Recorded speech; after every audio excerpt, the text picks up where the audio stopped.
I'm the only male in an office of 6 women.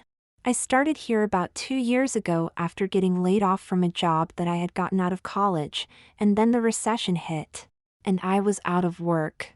After applying everywhere and not getting anything, the small office hired me, and I've actually enjoyed working here. All the women are in their late 20s and early 30s around my age, and we all do pretty much the same job: filing, filling out paperwork, entering data, etc., and are even paid the same. The office attire was sort of business casual. I didn't have to wear a jacket and tie, but I was required to wear a button-down shirt and nice pants, no jeans. The women tended to wear slacks and nice tops, but once in a rare while I would see one of them wear a skirt or dress, but not very often. One day while at lunch with the women, they started talking fashion, something way over my head. I usually tried to stay out of this subject but was always dragged in. They would ask my opinion on things. Today they asked me what I like or thought guys in general liked. After stalling them, I finally gave an answer. I said we like seeing women in a nice dress or skirt with nylons on, and then went on to say I didn't understand why most of them never wore a skirt or dress to work. I was met with laughter, and Julie looked me in the eyes and said, "Silly boy, if we wear a dress or skirt to work we have to wear nylons with it, as it was office code." I just looked at her and said, "So?" And Julie and a chorus of the rest said, "We don't like wearing nylons." It was then explained to me how they were thought they uncomfortable and old-fashioned.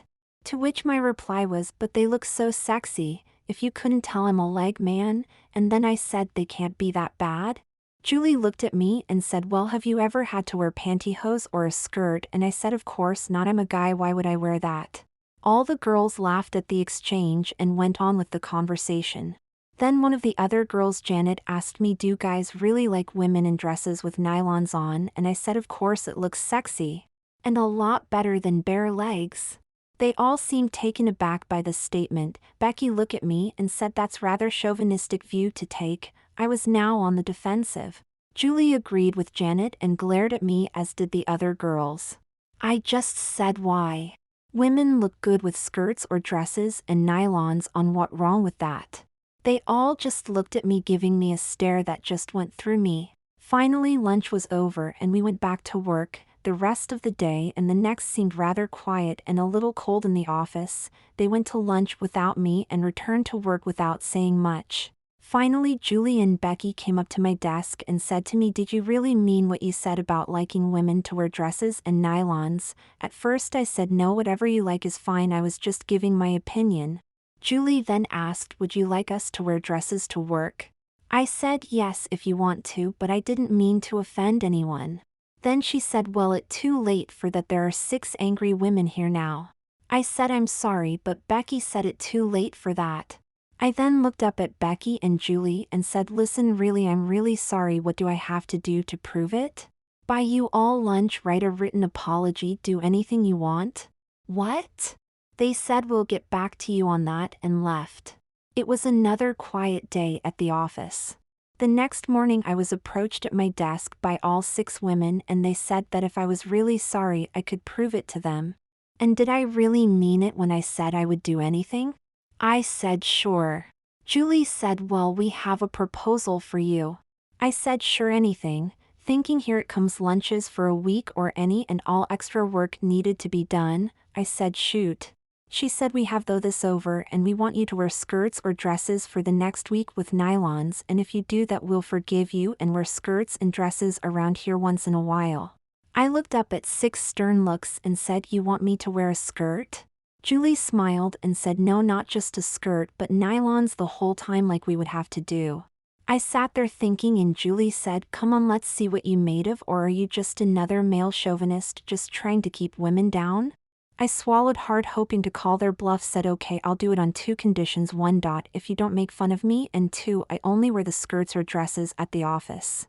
Becky replied, "Okay, skirts or dresses at the office, but you must wear the nylons given to you all day, from when you get up until you go to bed." I looked at all of them and said, "Deal." I think I saw some shocked faces, but figured that would help and the whole thing would probably be over in a day or 2. We worked the rest of the day and everything appeared to be back to normal until Friday afternoon, when Julie said to me, "Okay, Sunday evening you'll come to my house so we can give you the nylons and show you how to put them on." Sunday, I arrived at July's house to see Becky's car, Janet's car, Monica's car, Heather's car, and Laura's car all in the driveway. I now felt like a fool and considered leaving, but somehow managed to walk up to the door. I was greeted by Julie, who brought me straight into the living room where all the women were sitting. On the floor I saw a pile of clothes and packets of pantyhose. Julie handed me a drink and said, "We'll have to have you try some of these things on so we can see what fits and what sizes you are, but first it's off to the bathroom with you." I was taken to July's bathroom and told to strip, shower, handed a women's razor and told to shave my legs, and I asked why, and was, "You don't want ugly hairy legs showing though your nylons, do you? And also because the hair can cause runs." I reluctantly stripped, got into the shower, and shaved my legs.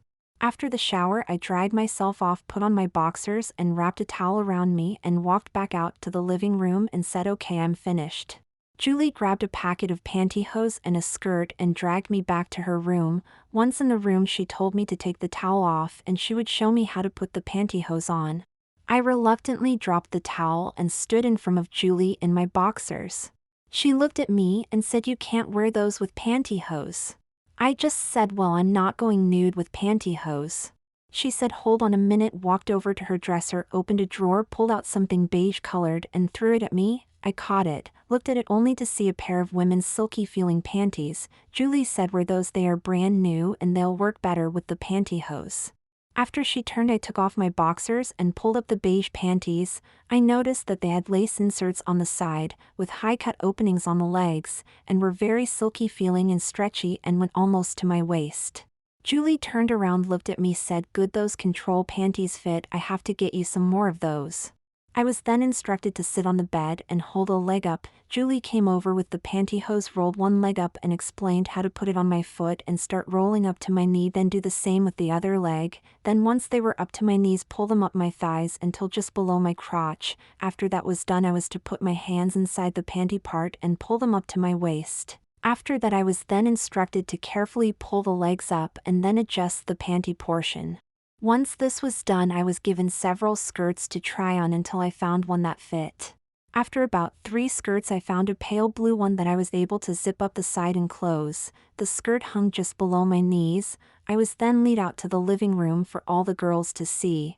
They applauded and Janet said, "Okay, what the size is?" Julie replied, "The skirt is a 10, the pantyhose are queen size, and the panties are a 6. There was a silence, and then Julie said he was wearing boxers and that just wouldn't work.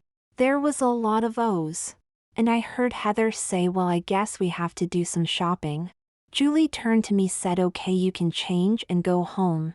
But remember, you have to put the panties and pantyhose on when you get up, and when you get to the office, put the skirt on." I went home thinking, what the hell am I doing? The next morning I got up, showered, shaved, put the panties on and the suntan color pantyhose, then my shirt and my Dockers, followed by my socks and work shoes. With the panties and pantyhose, my pants seemed to glide on, and when I walked I felt a silky feeling on my legs. After my arrival, I went to the bathroom, took off my shoes, socks, and pants, and then pulled the skirt on and zipped up the side zipper, put my shoes back on. Then I took a deep breath and walked out of the bathroom and to my desk. I couldn't help but feel the nylons on my legs and the massaging feeling they were giving me. However, I did notice that with the skirt I had to shorten my stride a little as it pulled tight as I walked. I sat down at my desk and began my work for the day, as the women came. And they all looked to see that I had the skirt on, but didn't say anything until Monica came over and asked me to stand up. She explained to me the proper way to sit down with a skirt, brushing it under me, them sitting. She also pointed out that I should keep my knees together unless I wanted everyone to know what was up there. Crap, didn't think about that. Laura came up to me next, smiled, and said, "You know, you need different shoes, those just don't cut it." She asked my size and offered to get me something else. The rest of the day went well, other than it seemed like I was being called around the office for a lot of different things and doing a lot of walking.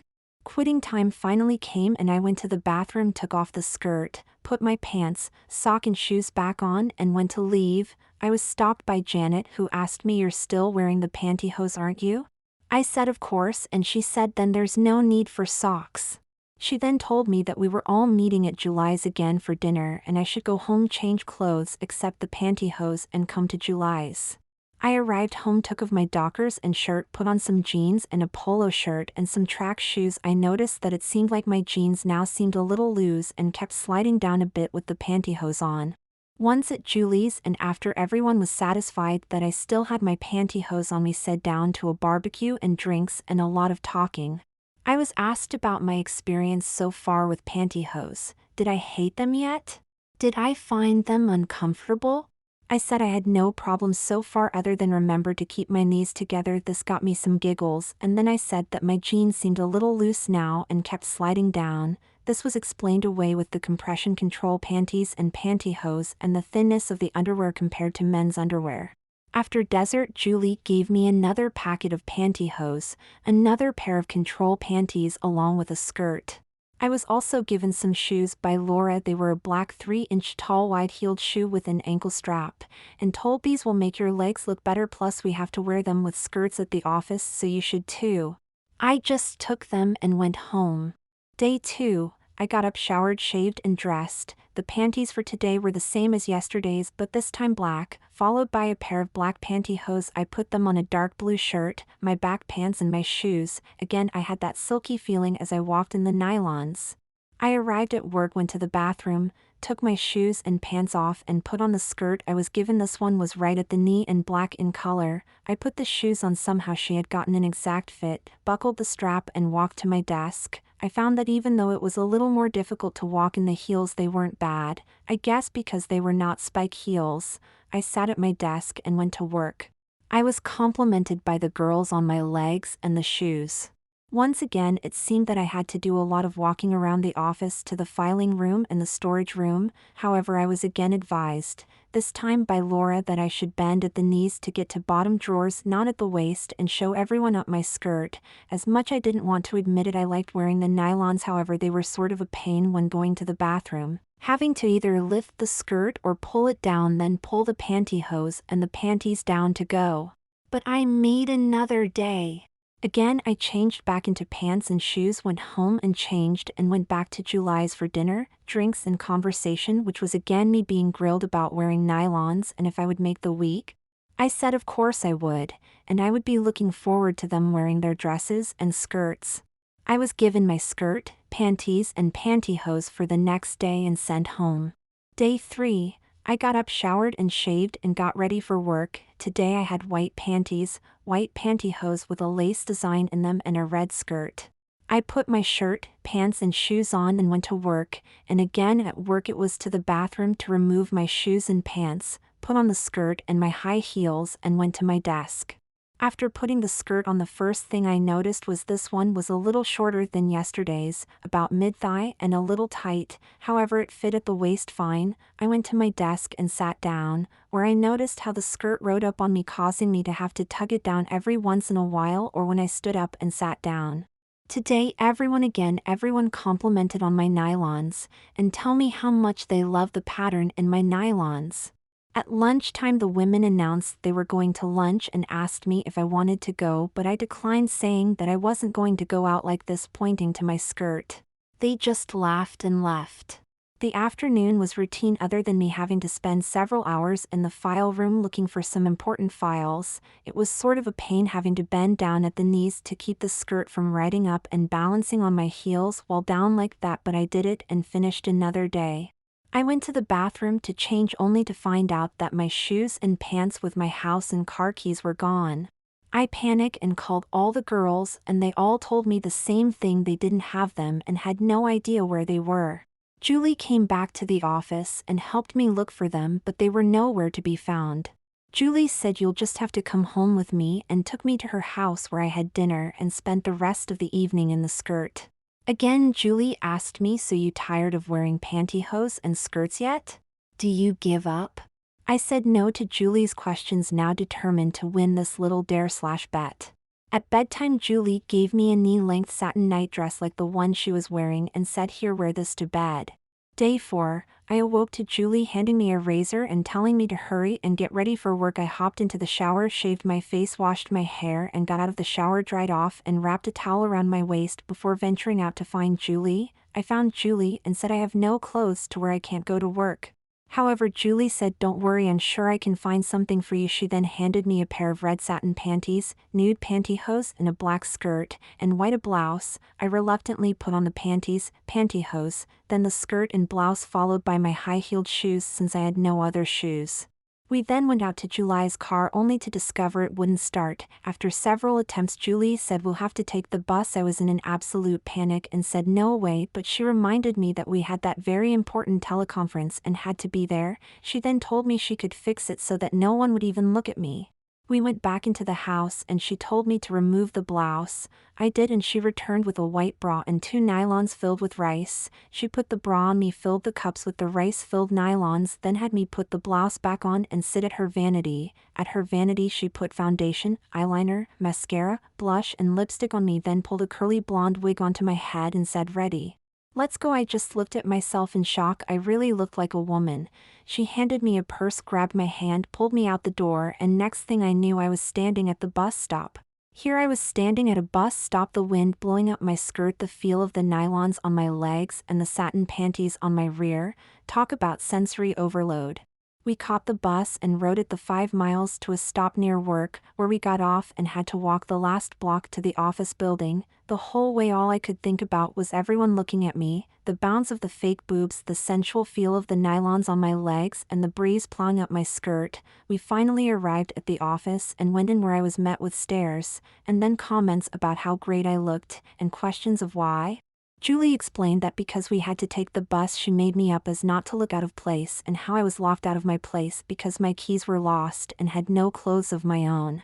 Becky came over and decided to file and paint my nails. At this point I didn't even resist, I just let her. I was treated nicely all day and our teleconference went great. After work, Becky drove us to Julie's place where all the other women showed up. We had dinner and drinks, and all they did was compliment me on my looks. After dinner they told me they had a surprise for me that they had bought for me for my last day after seeing me today. I was given some more clothes. This time I was given a yellow dress with white lace trim, yellow bra, matching panties, and garter belt with suntan hold-up nylons. I was told if I didn't want to wear the dress I could skip it and just wear a regular skirt. That was okay, but the garter belt and hose were required to finish off my week and the bat. I told them I would wear the dress since they had bought it for me. Day 5, I slept at Julie's again, wearing a night dress again, and I was awoken by Julie early to get ready for work. I showered, shaved, and put the panties and garter belt, but had to ask Julie to help me attach the stocking to the garter tabs, fasten the bra, and do my makeup. Again, I had foundation put on my face, eyeliner, mascara, blush, lipstick, and the wig. I put the dress on, my shoe, and after being handed a purse by Julie we headed to work, at least this time in her car, which had been fixed. I couldn't believe the feeling. I had dressed like that, the air on my bare thighs, the pull of the garters, the jiggle of the stuff brought the swing of the dress.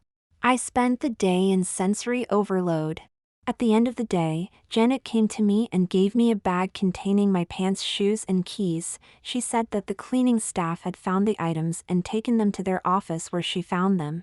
We went back to Julie's house where I was asked about my experience over drinks. I told them that I loved it. They all looked at me with their mouths wide open.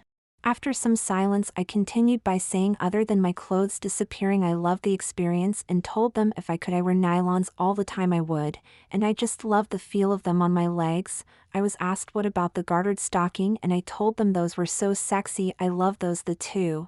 Becky said, "What? How? We picked stuff we thought you would hate." And I just smiled and said, "I guess it didn't work out that way. You've converted me. I love nylons even more now that I've worn them." I did tell them I didn't think I would be wearing dresses and makeup anytime soon, but I would wear nylons again. Prologue. On the following Monday when I got into work, all the women had skirts or dresses on, and this continued. Some even admitted to wearing garters and stockings. I also continued to wear pantyhose. I started dating Julie, and we have had a great relationship since. When Christmas rolled around, I was given gifts by all the girls in the office. Upon opening them, I discovered everyone had given me pantyhose or stockings and panties and a couple of skirts. I was also told that I could wear skirts at work whenever I wanted as long as I wore nylons per office rules. That's how I got nyloned.